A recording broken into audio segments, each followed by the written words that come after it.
If you can help with that, that would be great.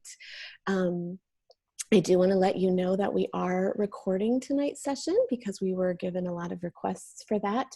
And so if you do not want to be seen on this recording, if you can turn your camera off, that would be wonderful.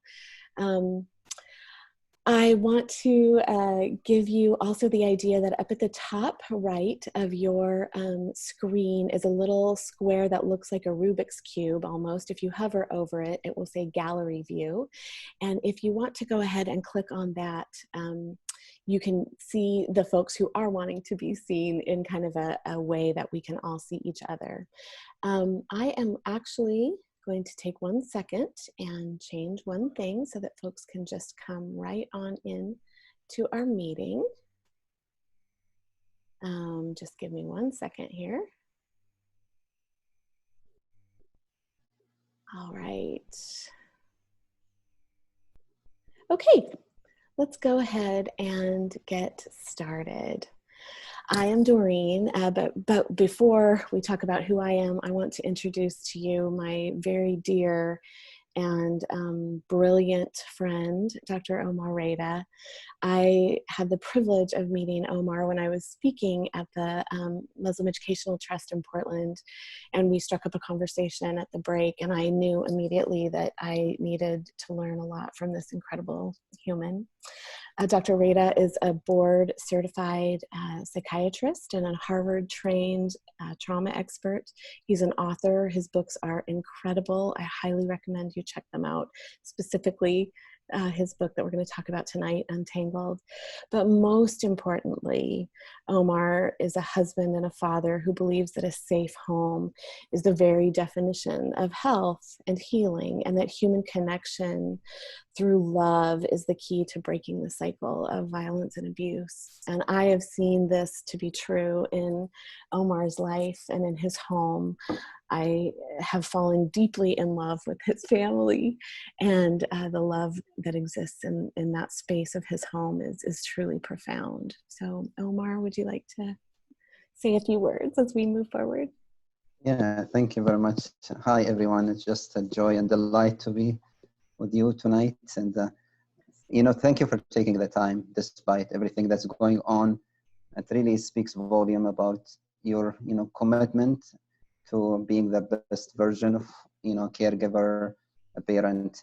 So it's really an honor to be with you. And it's really my extreme honor to be co-hosting with my friend, Doreen. And we really, since the, first day we met, we found lots of things in common that we can do to hopefully be part of the solution and heal the family dysfunction that sometimes goes from one generation to another. But Doreen is a psychologist. She's an author. Her book, Devised, is wonderful. I highly recommend it. And she's a very humble speaker. She's a wonderful speaker, but she usually very humble. She likes to lift people up and provide space for them. And hopefully this is what we're going to do today, provide a sacred space for everyone to try to reach their full potential. And that's what Doreen is trying to do. She's also, have lots of research on the topic of using technology as a friend, not an enemy. So try to, heal the family context using some of the technological advances, especially during these difficult times. Thank you, Omar. I want to let everybody know that we've kind of got a little bit of a flow for our evening. We're going to do a basic introduction, and then Omar is going to do a grounding experience with us. And also then we've got some topics that we want to talk about. If you have questions that you would like us to address, down at the bottom of your screen, if you hover over the bottom bar, you'll find a little space that says chat. And if you click there, you are welcome to send any questions our way, and we will try to kind of monitor that chat box as each other is talking from our respective spaces. And we would welcome those questions. We're going to address them at the end so that we don't get kind of too waylaid, because we know there's a lot of important information to get through tonight. So given that, I am going to start out by quickly trying to share my screen, which, here we go. This is always the exciting part. All right, and we're All right. So as we've introduced ourselves, I'm Doreen, Omar, and we want to talk with you tonight. Specifically, we have invited those of you who may have in your past some trauma. And we know, as people who work with folks who have dealt with a lot of trauma, that that can get really, really reactivated, and it can get sticky in times when we're stressed, and especially when we are stuck in spaces where we don't have access to the resources that we typically have. And one of the ways that I frequently talk with folks about trauma is this way, and that is that, you know, we can imagine that we're all in life on some day that is beautiful outside, walking through a gorgeous field, and we aren't really noticing. We're not looking down because we're looking up and around at all of the beauty that is around us. And as we're walking, maybe we notice this small circular object over to the side of us, but we don't think much of it because it's beautiful and we're just taking a great walk. And all of a sudden, we might feel this stinging pain in our ankle, and suddenly adrenaline is shooting through our body. We're having all kinds of I may need the charger soon too. If everybody can mute themselves, that'd be great. Adrenaline is running through our body. Neurotransmitters are telling us to be afraid, telling us hyper alert, freeze, or run to get help. And what we realize then is, as we look down, oh my goodness, that small coiled object was a snake. So our body has now encoded this experience that when we were just freely walking around and there's a round object near us, we need to be on hyper alert. So a few weeks later, when we are again walking through a field and we are just, having this beautiful experience, we might happen across a coiled object, which in reality is just a hose. But we might notice that everything in our body suddenly becomes reactive, as though that hose is a snake. And if you think about it, this is happening for families right now all the time. If your family has had issues of abuse or issues of trauma related to relocation or trauma related to any kind of difficulty in life, once you are now stuck in a small space without access to being out and about, to having resources away, suddenly your body becomes triggered in all the ways that it has encoded in the past to become triggered. And this is especially difficult in family situations because we have parents who are feeling triggered by being trapped and unable to kind of get out and about, who are feeling triggered by big, strong emotions that they maybe have not worked through in the past. And they are in this small space reacting as though they are with a snake in front of their children who are watching them. So we are kind of passing down this generational traumatic response. And this is really, really important for us to get a hold of.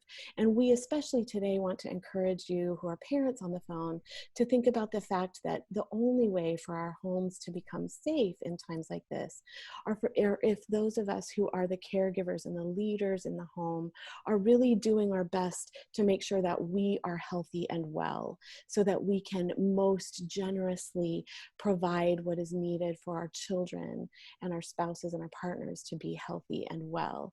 So we want to encourage you as much as you can tonight, while you're thinking about your family and thinking about your children, to also engage the material that we're sharing with you in terms of how can you, as a grown person in the home, model taking very deliberate and gentle and loving care of yourself, so that you can take good care of those that you are sheltering in place with. So with that being said, I'm going to just, I'm actually going to hand over to Omar. Go ahead, Omar, and I'll be ready when you're ready for the next slides. Okay, thank you, Doreen. So, yeah, we know that parenting is a very difficult task as it is. So navigating the journey of being a caregiver during a pandemic is really, quite a tasking job that I just want to make sure, people know that, given that many of us have a history of trauma, that we need to acknowledge that, because it's a major milestone to be going through this while you are trying to care for your loved ones. So families with trauma, I believe, are very, very special families. So, if they see the trauma, not each other as the enemy, if you unite and work as a team and care for one another, I think that will be a really major step for them to become more resilient and more bonded And I think today we'll try to be hands-on and give as many practical tips on how to bond our families, especially during these difficult times. So I will start with, one very easy, exercise that we can do today. Maybe after we finish this presentation, you can do it with your loved ones. So just either on a paper plate or piece of paper, or even while you are just sitting on your chair, you can imagine that there is a tree with two roots and two branches, okay? Or you can just imagine your own body, or actually, enact your own body. So you have two legs, you have two arms. So I just wanted you to focus right now on your legs and see these are the things that ground you to, your surrounding. So make sure just come up with one or two things that's very important for you, that are grounding for you, um, that will give you lots of nurture. These are basically your foundation. So maybe take a minute, you can type your answer in the chat if you feel like it. I did this exercise yesterday with my 10-year-old, and we came up with two things that are grounding for our families. So for her, one foot was family, and the other one was faith. So our faith and our family are very important foundations for our household. Then if you want to maybe just draw your body or focus on your trunk, and this is the things that are, core foundations for us. So we talked about the roots, things that nurture us. Now, think about your core. What can you put that represents the core, or the trunk of the tree, if you like? So for us, last night, it was our core values as a family, what we care about. And then the two branches or the two arms are things that you can offer others. So once I am nurtured and I have values and I have things that I care about, what can I do with that? So the two things that we came up with was self-care on one arm, and the other one was acts of service, or random acts of kindness, or community work. I think, given that we like to do things for others, I just want to make sure we don't forget ourselves. I think Doreen will talk a lot about how to care for ourselves as parents. And I think the most important thing, as she said, that you can do for your family right now is to have enough energy for them. So don't be always exhausted, or because it's a very exhausting journey, and we don't know, there is no end in sight. I hope and I pray that this nightmare will become over soon. And there are many countries that are going through lots of trauma as well. So we are, blessed that we are asked to stay in our homes with our loved ones. But there are many other dynamics that I see as a psychiatrist. There are homes that are not safe. So when I ask people to stay home and stay safe, there are homes that are not safe. There are, partners who are not safe. There are things that cause lots of trauma, domestic violence, child abuse, and so on and so forth. So I just wanted to make sure that we pay attention to some of the things that, ground us, and make sure that we have lots of room for self-care, because stress is something that's very common and very real.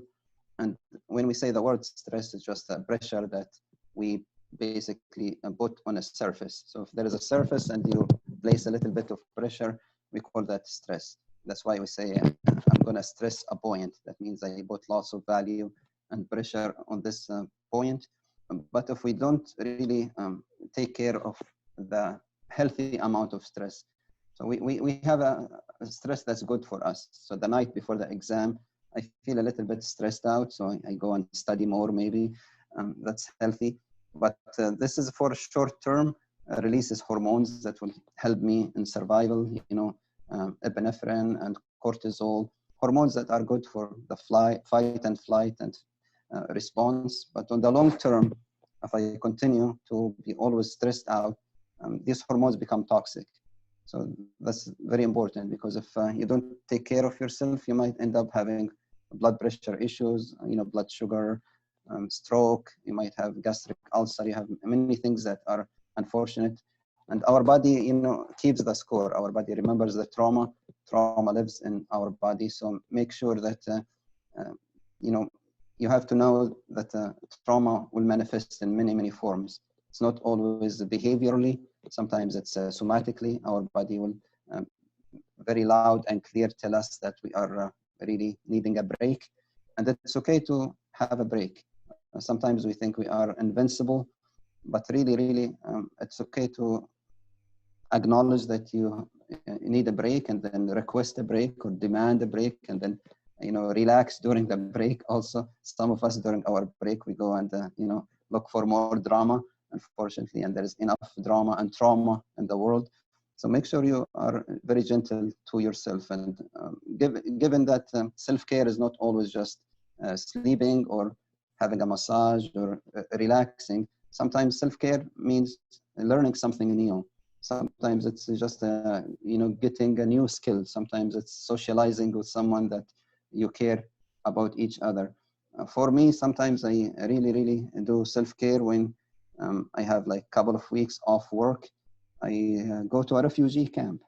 That's what I do for self-care, because I see how blessed and how much gratitude I can gain from caring for others. So whatever works for you, we're gonna focus on self-care towards the end. But remember, if you don't really take care of the stress that's healthy, it can become very unhealthy very quickly. And you might have a compassion fatigue. And especially the more gentle you are, the more you care about others, the more you will feel very exhausted.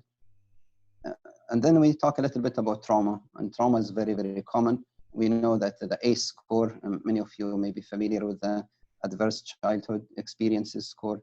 This is a score of 10 points that talks about abuse and neglect. And maybe you have a family that caregiver was in prison, or there was domestic violence, or somebody had mental illness or addiction.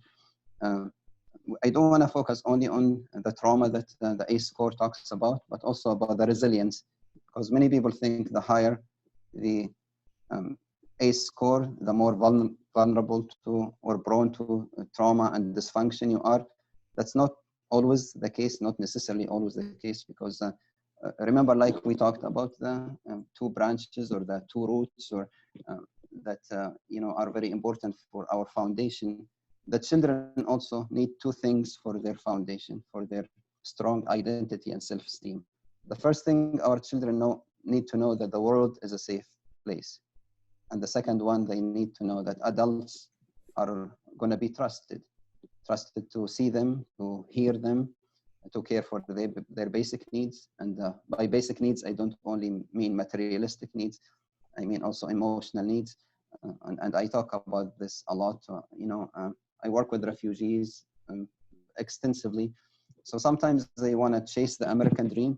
They come here and they want to learn the language quickly, get a job, get a green card, but they will work long hours, and they go to work before their children wake up. They come to their homes after the children went to sleep.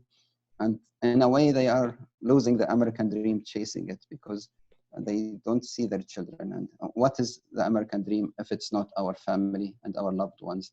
So I just wanted you to know that there is lots of trauma in our household. This trauma can pass from one generation to another. That's why I'm very passionate about breaking the cycle. That's why I created Untangled, which is a model of care to try to help break the cycle of trauma.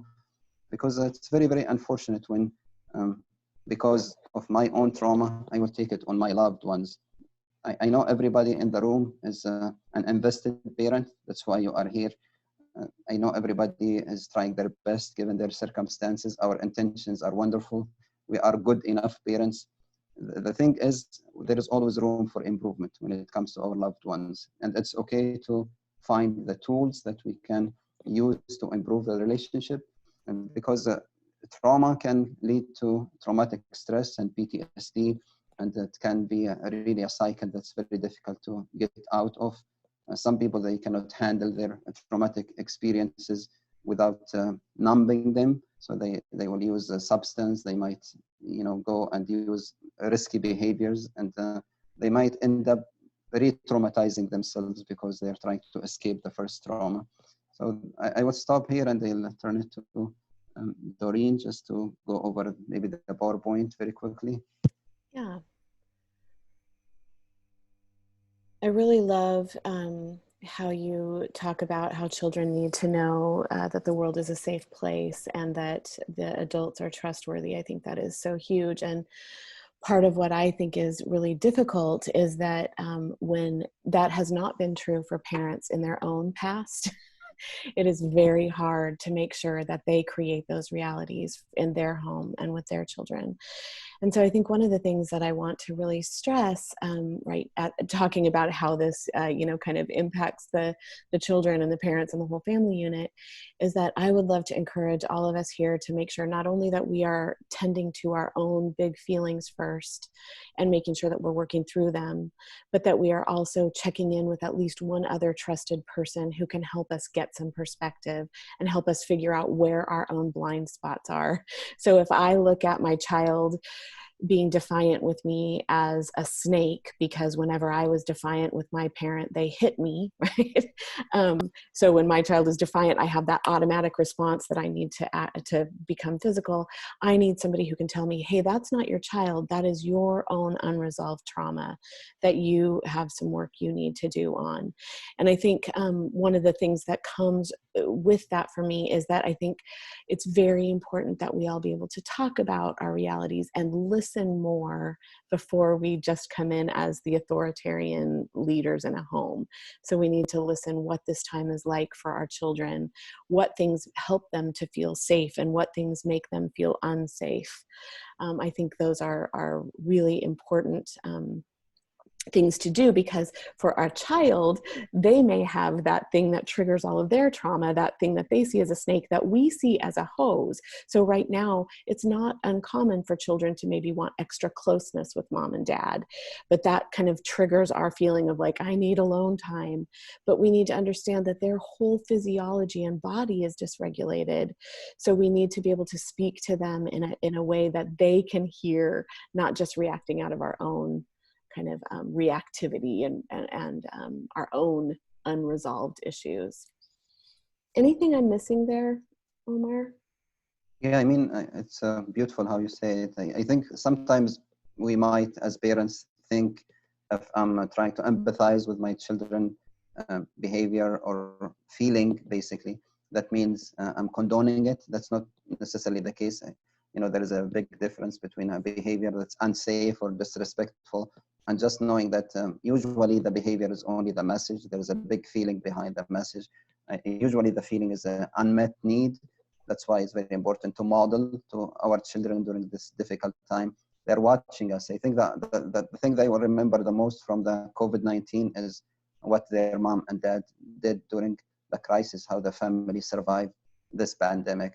So it's very important to not be reactive, respond with genuine, be your authentic self, but at the same time, there is lots of room for flexibility. Our children might show signs of regression, like Doreen said, which is they may start to suck their thumb or bite their nails, or they want to sleep with us in the bed, and some of them might even start to wet their bed.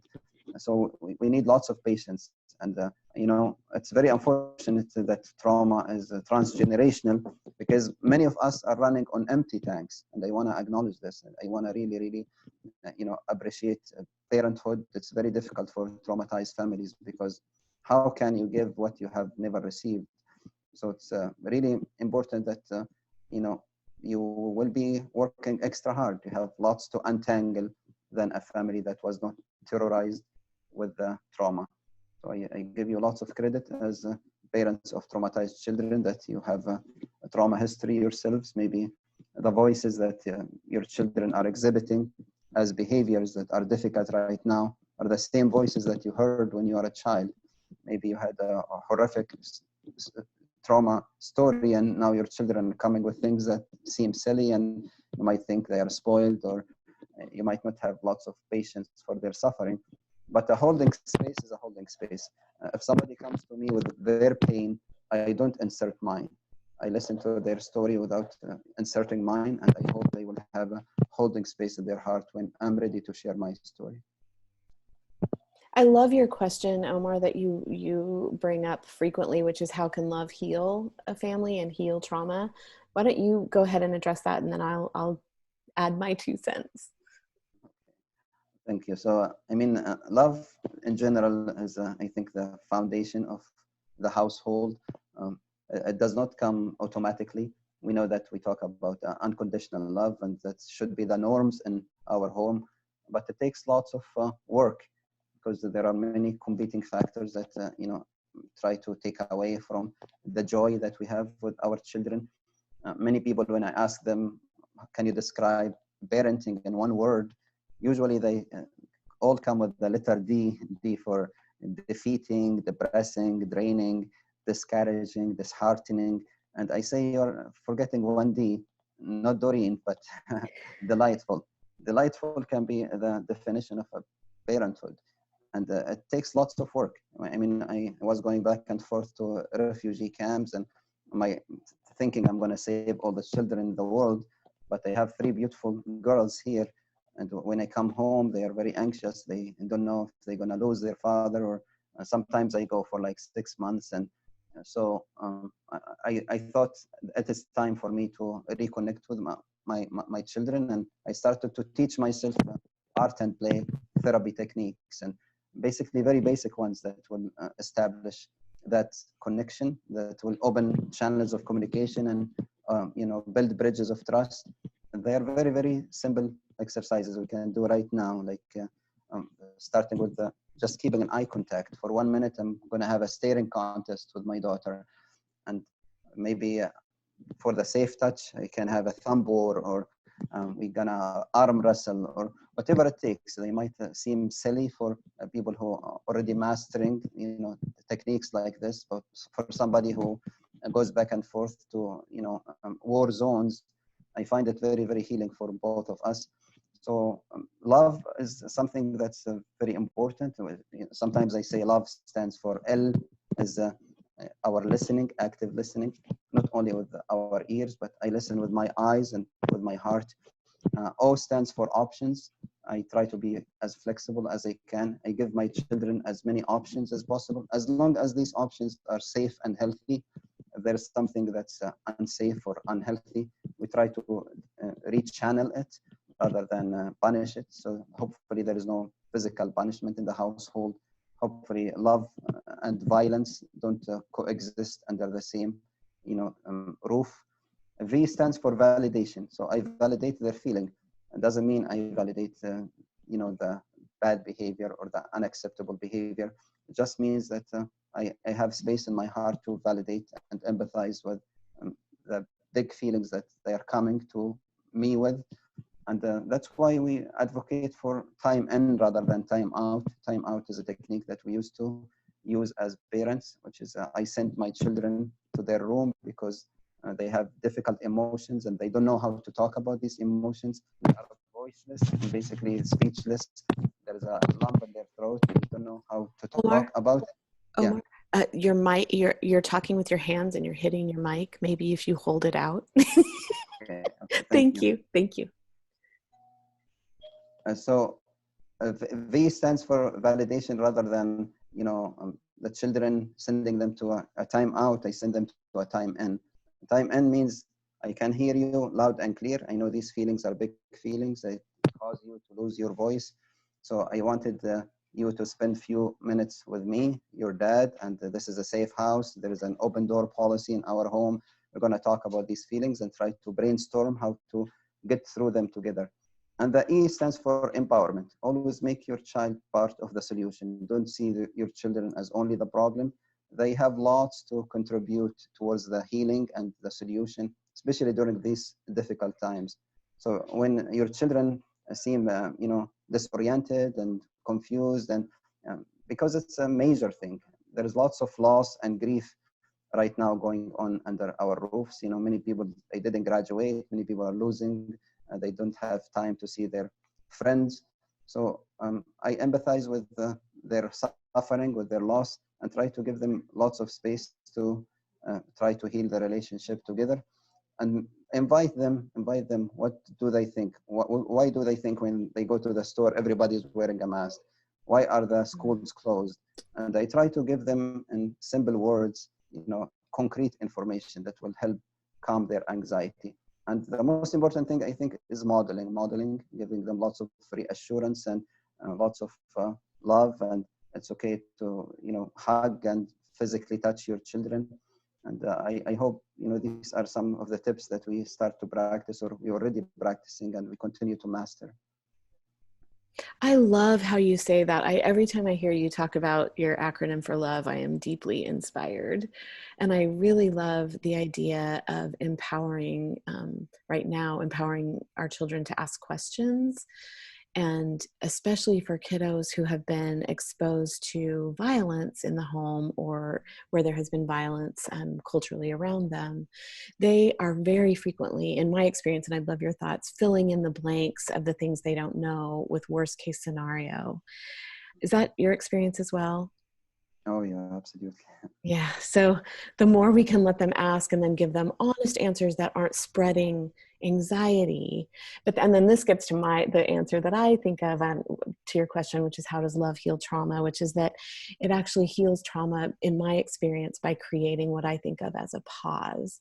And it does this in several ways. First of all, when we are responding from a place of love or a place of empathy, thinking rather than I want to just get everyone around me to conform to what I want, but instead I want to receive people where they are, it actually creates a change in the brain. So when we are reacting out of a place of trauma, the fear centers of our brain are very overreactive. They are really on fire, telling us to be careful, to beware. And the reasoning centers of our brain are actually not really accessed. They are kind of shut down, and we lose access to them when we're in a really fearful place. When we can take a moment to respond out of love, that actually activates that rational part of our brain and gives us the opportunity to create a pause between our initial impulse and our acting on it. So I love how you were talking about violence, Omar, and that, for so many people who have lived through traumatic experiences, we are used to violent responses being our automatic response as a way of trying to kind of keep ourselves safe or defend ourselves. And if there's any way that we can begin to think instead about inserting this pause, and especially in our families, and I even do something where when we, once the whole family understands, okay, each of us has things that we react to from a physiological and emotional level, like a snake. So we're feeling all dysregulated, and the people around us are going, well, that's just a hose. That we can kind of say and agree as a family, hey, we're going to stop. And we're going to drop, literally sometimes dropping to the ground and finding out, okay, how can I access some grounding? How can I access some love so that I can see from your perspective what is going on, what is triggering this traumatic response in you, not just in your behavior, but actually in your physiology. And then that's where we get the freedom or the ability to kind of recreate our responses to fear and trauma, rather than responding and just reacting out of either with a violent reaction or a numbing reaction like you talked about, or a distraction. And right now, one of the things that I think is the most anti-love thing that we have are these little devices, which we tend to be gravitating toward right now when we feel uncertain. One of the ways we try to deal with that uncertainty and that trauma is to gather up as much information as we can. And so we go to our devices to gather information thinking it's going to help us. But in reality, that creates physiological dysregulation and can also just feed that idea that these really are, huge snakes invading our lives, rather than helping us actually come back to center. Does that make sense, Omar? Yeah, I mean, yesterday I heard something called the viral impact of the virus. So the virus impact is going virally, basically, on cyberspace. And many people are getting more anxious that way. And also somebody said, there are people who are sneezing on our minds and our nerves on social media. So they're giving us lots of maybe exaggerated information, or there's lots of fear. because the information out there is very confusing, especially at the beginning of the pandemic. People were giving us very conflicting news about wearing a mask or not wearing it, and many other things that have to do with the basic safety protocols.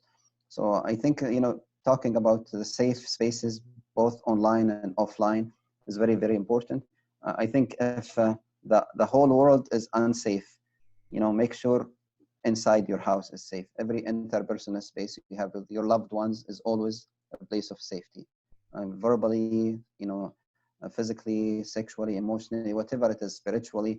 Make sure your loved ones are always your loved ones, and love and violence should not coexist. And it's very unfortunate. I see it very commonly now. We see a sharp increase in the rate of depression, despair, anxiety, restlessness, substance abuse, domestic violence, child abuse, even suicidal thoughts and behavior. We see sharp increase these days, and people are very worried about their finances. The country is expecting another wave of corona that's going to be a psychological, wave. And I hope we are trying as a country to prepare for that. Hopefully, early prevention is better than late and costly intervention. I'm really glad you brought that up, and I'm actually going to stop sharing my screen because I can't participate in the chat without doing that. And I'm actually going to put right now a domestic violence hotline number here, because we also know that domestic violence is on the increase right now. It is not so much that it's happening more, but the intensity of it is very strong. I will also put in a few minutes, when I am not talking, I will put, if you are in a situation where you are not safe at home and it's not safe for you to make a call and speak on that call, there is a number that you can text or a website you can go to that I will put up here. I think that also really brings us to the next point, Omar, which is, are there communication tips that we can specifically use in this time where, when we are sheltering with people who may not be safe or with patterns that are very enacted? Are there some communication tips you have for folks? Yeah, thank you. I just maybe want to, put a disclaimer there. Yes, the ACE, study did wonderful job addressing many common experiences that are traumatizing to folks, but there are experiences that were not included that are extremely horrific, like racism or terrorism or torture or being homeless, or the death of a caregiver, or being in the foster care system, juvenile system, or being forced to leave your home country, or going through the asylum process. All of these were not included in the first study. That I just want to make sure that I acknowledge that there is, our country needs lots of healing. It has lots of work to do. And there is, many things that we should be ashamed when it comes to minorities and people of color and stuff like that.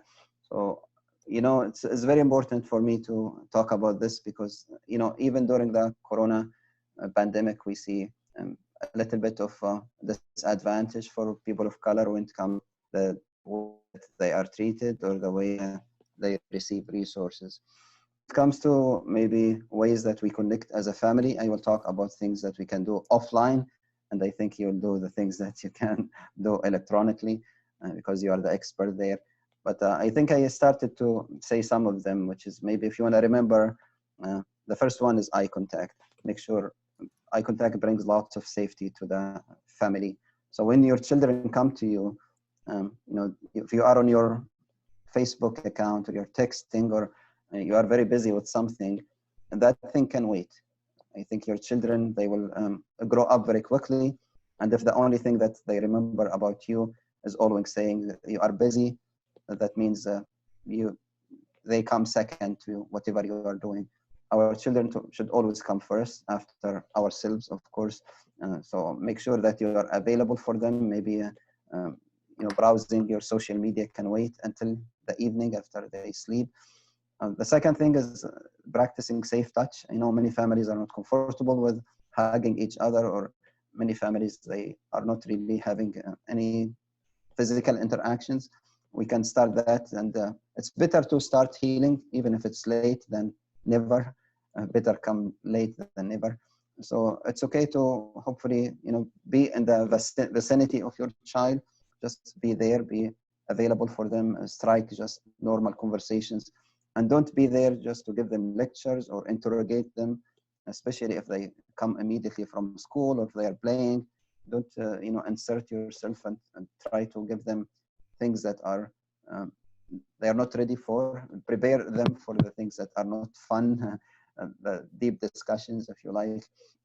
And then also make sure that you greet each other with smile. The power of smile, you can never underestimate that.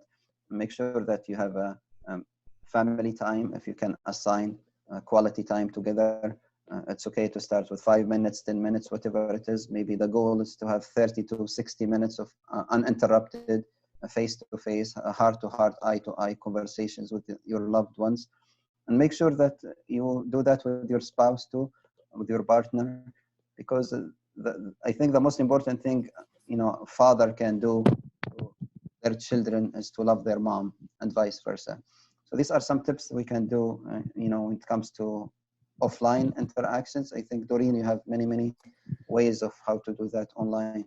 One of the things that I want to just mention is that one of the biggest pieces of, one of the biggest questions I'm getting asked over and over and over this week is just, how do we, or this month, how do we know if we're spending too much time with screens, and how do we talk with our children? And the first thing I want to say is, I would always prefer that parents and children have a loving connection. That is even more important than screen time. Like if you have to relax some of the screen time limits that you have set in order to keep some harmony, that's probably important. And that it's really important, again, that we listen more than we talk, and that we specifically ask our children, what is it about time spent on screens that's important right now? Always keeping in mind that we privilege screen time that connects us with actual other people in real time. Omar has mentioned several times the importance of eye contact. That gaze is crucial, and actually part of what happens with the gaze is it sets off lots of responses in the body. And it's interesting to think about now how that has changed when we are gazing at just these two-dimensional images, or one-dimensional, rather than having a full experience. But we always want to privilege more opportunities for technology use that connects, or technology use that encourages creativity. So using our technology to learn a new skill, even using our technology to learn a new skill as a family. Last week, I did just a family Zoom call, and our family learned how to make kazoos out of toilet paper rolls with just some paper and rubber bands, and then we did a kazoo song together. Anything that we can use technology to learn.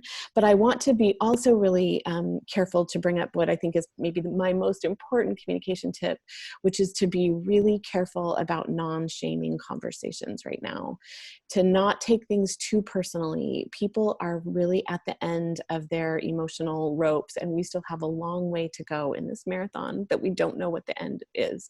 And so it's important to be able to give our children, especially who are dealing with unprecedented realities, a little bit of extra leeway.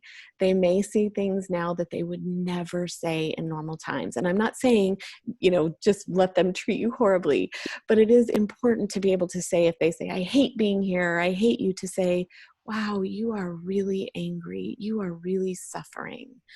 How can we work together to help you not feel like you need to talk to me in that way, rather than just don't ever say that again. So these non-shaming conversations could be really important.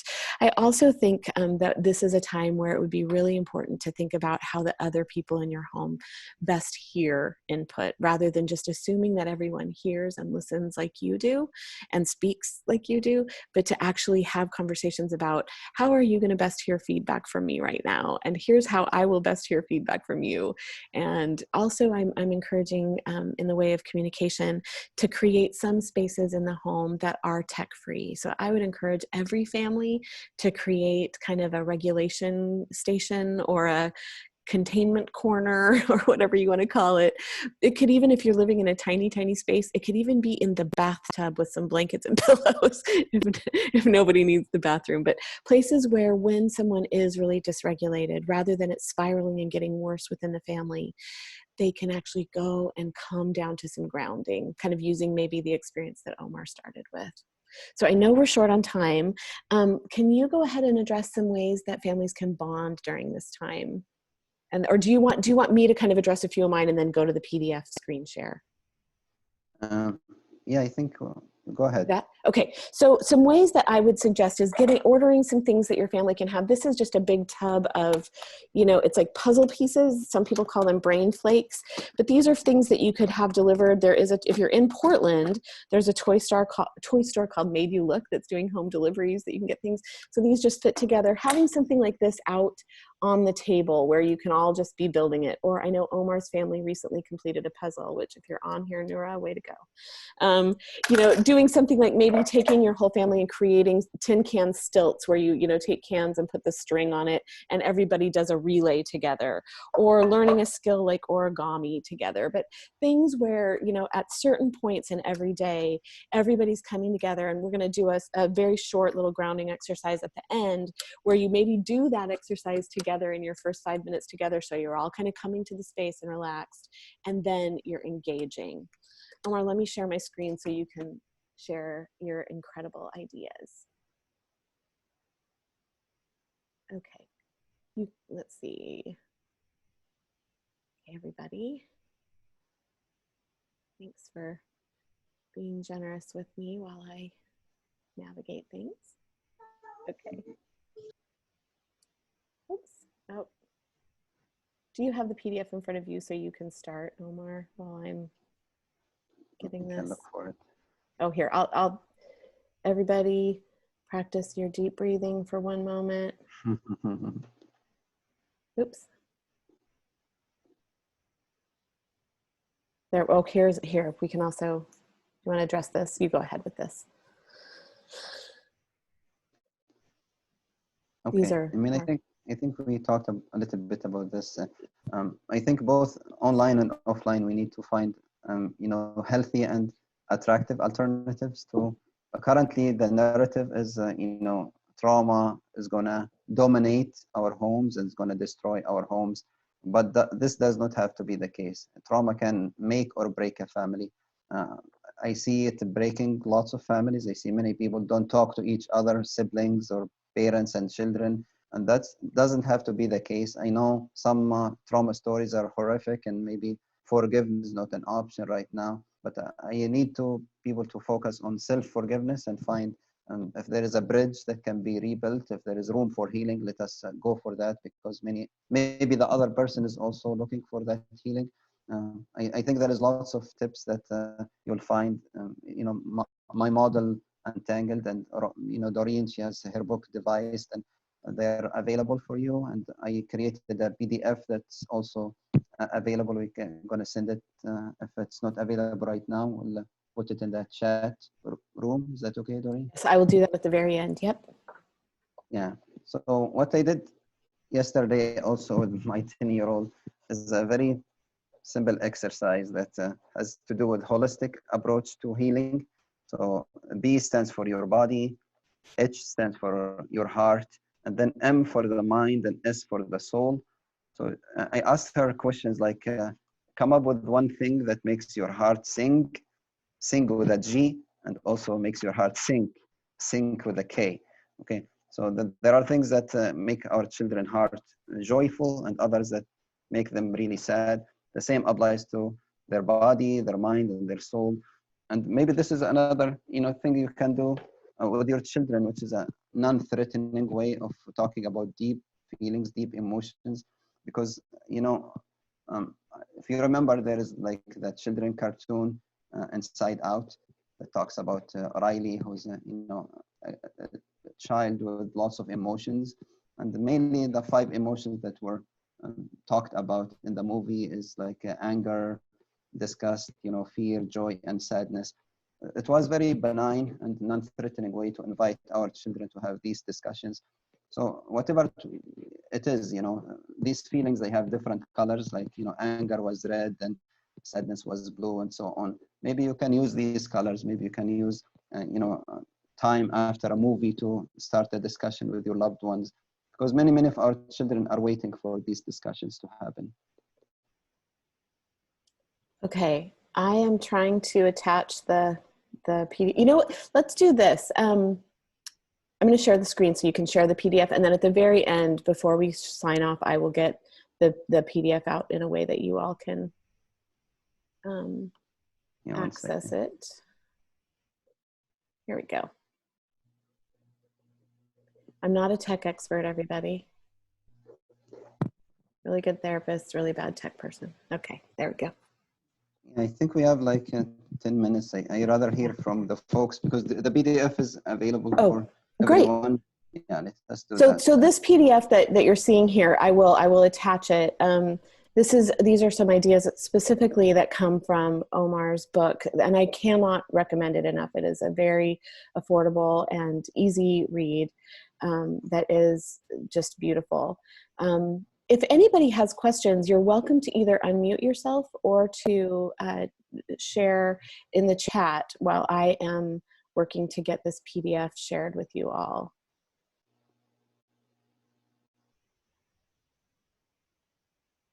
Anybody have a question or a comment?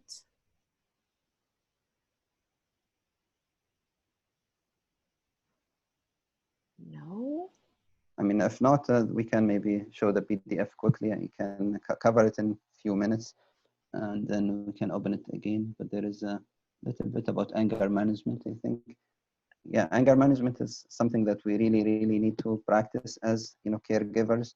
And remember, sometimes we are angry at a behavior when at other times we are not angry at the same behavior. So if I'm angry at my children's behavior today for something that they did yesterday that I was not angry with them for, maybe that means there's some basic need that I'm not meeting today.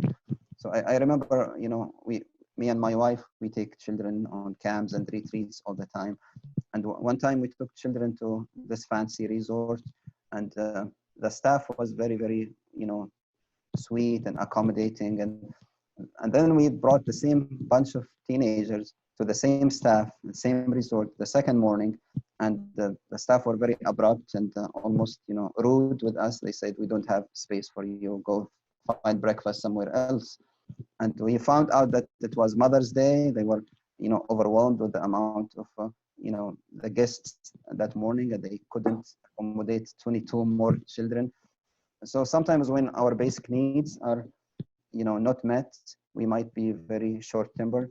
So this is something to really, ground yourself first before you react. It's okay to respond and be proactive. It's okay not to respond and ask for some time off. You say, right now, if I try to deal with this behavior, I might say things that I regret. So I really need some time out for myself to calm down. Maybe we'll have the discussion about what happened later in the day. It's okay to ask for forgiveness also from children. If we make mistakes, I mean, we should model through saying, "I'm really sorry, what I did was unacceptable." So these are some ways that we can use to calm ourselves. This, I think if we tune to our basic needs and tune to the unspoken message behind the anger, we will find lots of compromise. What do you think, Doreen? Yeah, I also would say that I think the research is really becoming more and more clear also that one of the most basic anger management tools we can have is breathing. And so literally that if we can begin behaviorally pairing the physiological feeling of anger with taking that moment to just take even one deep breath, we grow the capacity to create that pause and to maybe stop ourselves from acting on the anger, which then also gives us a sense of capability and a sense that we can use our personal agency. So let me I have a little tool here to breathe with you, because this is a perfect time to bring it in. Basically, when most Americans, and especially anybody who has experienced trauma, when we tell them to take a deep breath, what you'll notice happening is they'll go like this. and they fill up this top part of their lungs, which actually creates in the body an increase in the kinds of things that are related to stress hormones, neurotransmitters, because we haven't kind of fully filled our lungs. So we actually reinforce the anxiety, which feeds fear and anger. So what we want to do is we want to do two things. The first is that we always want to inhale through our noses and exhale through our mouths. So the way I remember that is always smelling the roses and blowing out the candles. So smelling the roses and blowing out the candles. And when we do that, the other thing that we want to do is when we smell the roses, we want to actually expand the lower part of our lungs, which feels like our belly. So it means making our belly get really big and huge while we inhale. Try it with me. Make your belly stick out while you smell the roses, and then it flattens down while you blow out the candles. Try one more time. And then if you can begin literally practicing within your family, saying, you're really mad, I'm really mad, I just want to hit something, you know, and then everybody takes a moment to just take 3 deep breaths and see if there's a new choice or a new alternative. That is, I think, one of the most profound things that's coming out of research around anger management, is just creating that pause, that internal pause. I also love this idea of humor that's coming up, because that is also a great reframe for anger.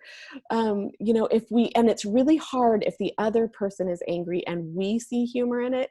That sometimes doesn't get welcomed very well. But it's one thing that I have found, if we can talk ahead of time, and I love there's somebody making this comment about, you know, having a FaceTime, creating a text group where everybody can text humorous things.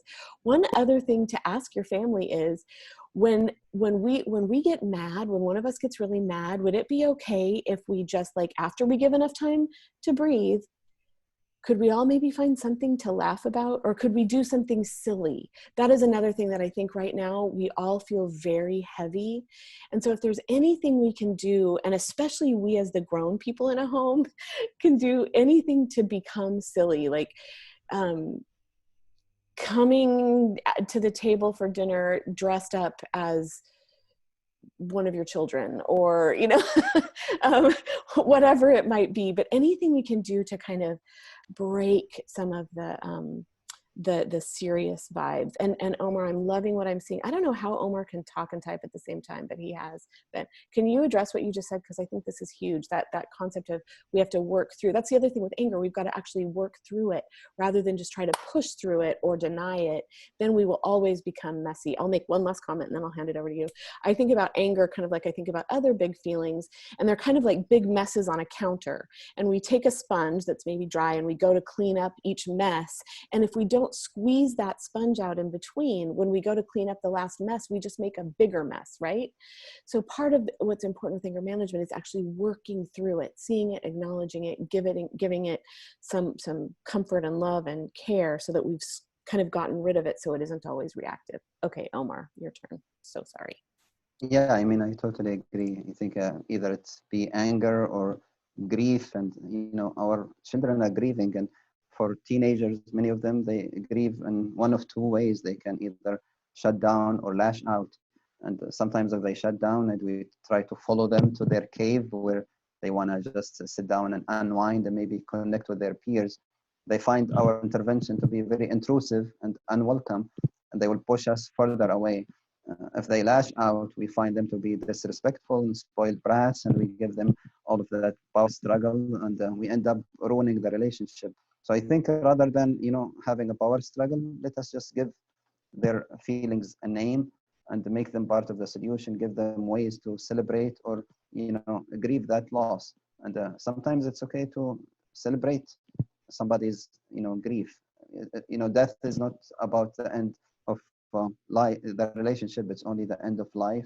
Also right now, the children, this is not the end of their careers. It's just one step. It's very unfortunate that many of them are not having the celebration that they wanted to, or maybe the college that admission is going to be delayed, or many things that they used to have a structure and routine.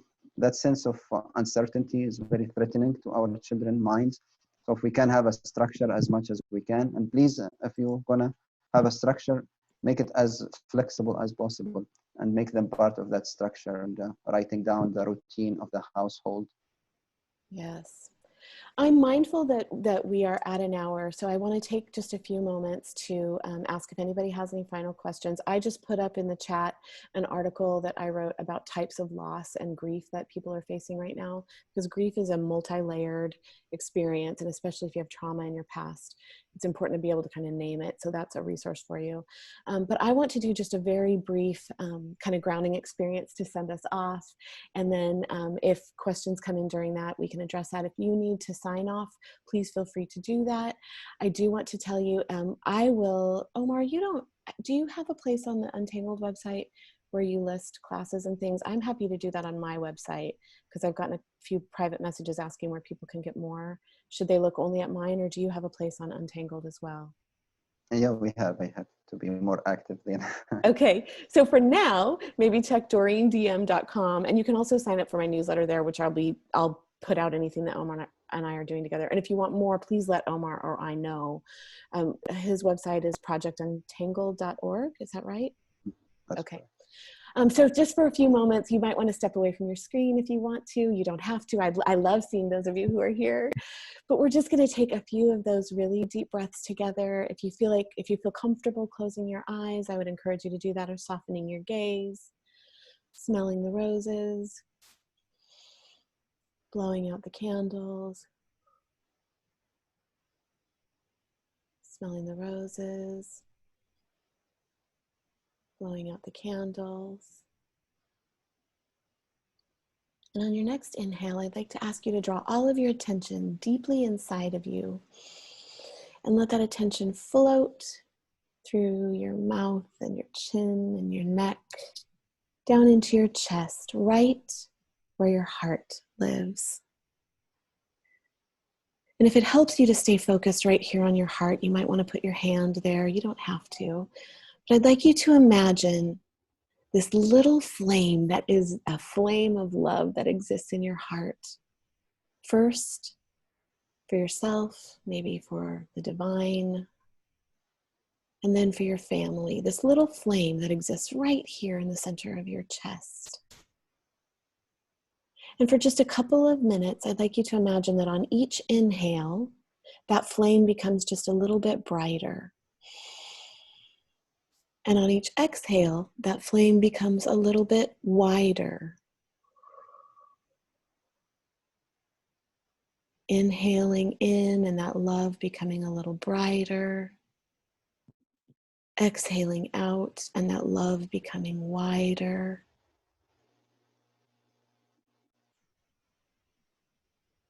Incrementally filling the inside of you with this bright, wide love.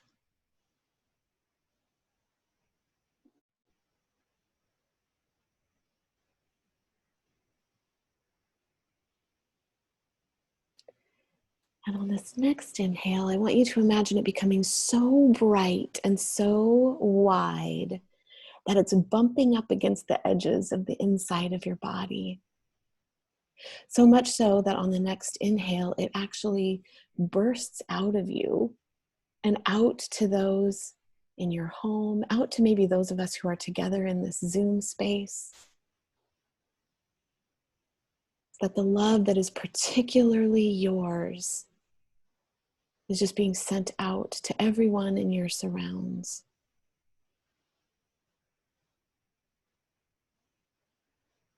Becoming brighter and wider even now outside of you.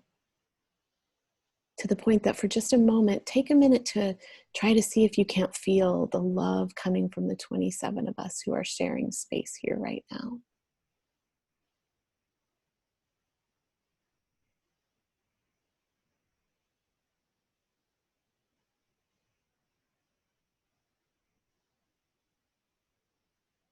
Take a moment. Our time here together is limited, so we're gonna kind of come back to the space that we share. And think about a time that you can maybe try this again, where you are literally just practicing enhancing and growing the love that you feel. Starting with yourself, being gentle and generous and gracious with yourself. If you're a person who believes in God or Allah, imagining God or Allah filling that love and then bursting out from you. I want to just ask, Omar, is there anything else you want to leave us with, or is any final questions people want to give us in the chat? No, I think that was beautiful. I think it's just, if we focus on safety and love, and if there is a room for better communication with our loved ones and having lots of patience during these difficult times. Remember, this is not the first or the last, encounter with trauma that we're going to have. It's a communal affair, what we go through. So hopefully we can have a space for one another. But this will pass, and hopefully we will exit this pandemic being a better version of who we are. I thank you all for being with us. Omar and I are both new at knowing how to share the recorded class, but we will figure it out. And you're welcome to, Omar, do you want to, I don't know if you want to share your email address, but if you do, you could put it in here, and people can reach out to us asking us if there are specific things you'd like to hear from us in the future, or if you'd like a recorded version, go ahead and send us an email. And we will figure out in the next couple days how to get it to you. Omar, I want to thank you so much for the wisdom that you bring to the world. And yeah, thank you. Thank you. God bless you all. All right, folks, have a good night.